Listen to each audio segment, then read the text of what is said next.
Rolling into battle as night falls, Ukraine's army attacking in the east around Bakhmut. For the Ukrainians, this is an extremely important, but also very complicated and potentially very dangerous mission, and we're going to be located very close to where the Russians are.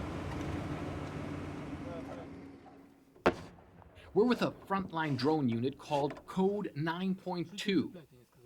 Their drone, the Ukrainian-made Vampire, the crew attaching the bombs as artillery whistles over our heads.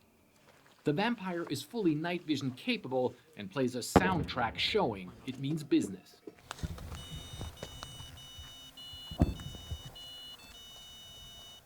The team leader's call sign is Groove, and he confirms because Ukraine doesn't have a modern air force, tonight they are the air force. The drones see in the night like in daylight, he says. We see the infantry, we hit the vehicles, cannons, everything we need to destroy.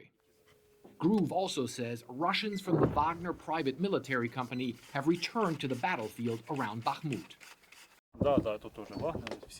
Yes, there is Wagner here too. They swiftly changed their commanders and have returned here, he says. We're breaking through their line of defense and hitting them well.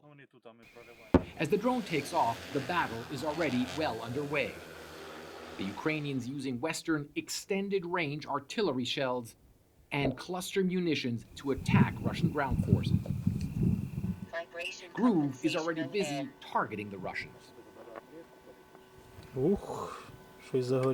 Oh, something's burning, he says.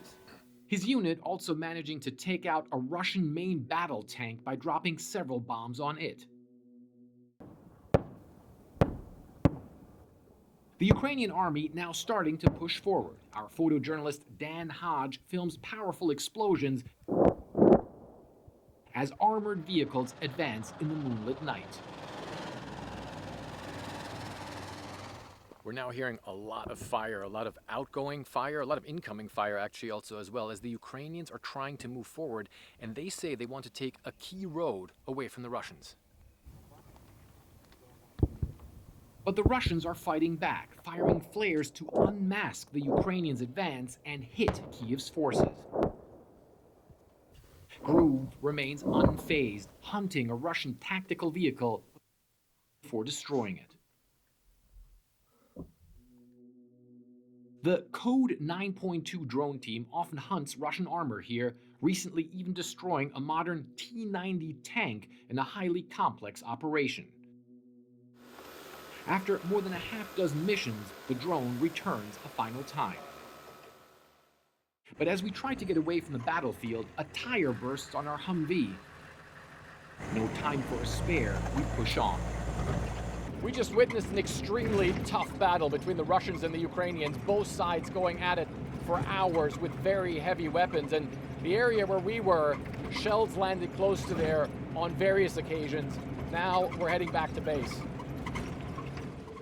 Hobbled but rolling after a long night on one of Ukraine's most dangerous front lines.